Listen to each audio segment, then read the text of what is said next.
मित्रांनो, राज्यातील विशेष सहाय्य योजनेतील दिव्यांग लाभार्थ्यांसाठी एक अतिशय दिलासादायक असा अपडेट आहे। मित्रांनो, थकीत असलेलं मानधन आता दिव्यांग लाभार्थ्यांच्या खात्यामध्ये क्रेडिट केलं जाणार आहे। मित्रांनो, 1 एप्रिल 2026 पासून दिव्यांग लाभार्थ्यांचं मानधन हे दिव्यांग सक्षमीकरण विभागाच्या माध्यमातून देण्यासाठी मंजुरी देण्यात आलेली आहे। परंतु त्या पोर्टलवरती काही असलेल्या तांत्रिक बाबीची पूर्तता करण्यासाठी सध्या तरी या दिव्यांग लाभार्थ्यांचं मानधन समाज कल्याण विभागाच्या माध्यमातून वितरित करण्याची प्रक्रिया सुरू आहे।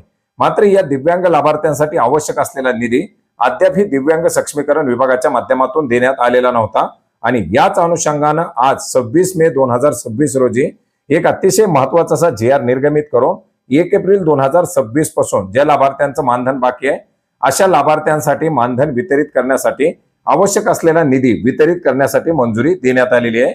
याच्यामध्ये आपण पाहू शकता तरतुदीत करण्यात आलेला निधी आणि वितरित करण्यात आलेला निधी, ज्याच्यामध्ये संजय गांधी दिव्यांग निराधार अनुदान योजना या योजनेकरता एकूण 126 कोटी 30,66,000 रुपयाचा निधी हा मानधन वितरित करण्यासाठी, याचबरोबर राज्यामध्ये श्रावणबाळ सेवा दिव्यांग राज्य निवृत्ती वेतन योजना कार्यक्रम या योजनेच्या अंतर्गत पात्र असलेल्या लाभार्थ्यांसाठी 10 कोटी 50 लाख रुपयाचा निधी देखील वितरित करण्यासाठी मंजुरी देण्यात आलेली आहे आणि अशा प्रकारे एकंदरीत 136 कोटीच्या आसपासचा निधी हा या दिव्यांग लाभार्थ्यांच्या मानधनाच्या वितरणासाठी देण्यात आलेला आहे।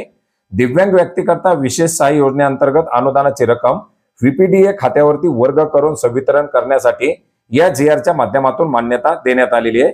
मित्रांनो, हा महत्त्वाचा असा जीआर आपण gr.maharashtra.gov.in या संकेतस्थळावरती पाहू शकता। याची लिंक आपल्याला व्हिडिओच्या डिस्क्रिप्शन बॉक्समध्ये सुद्धा मिळेल। धन्यवाद।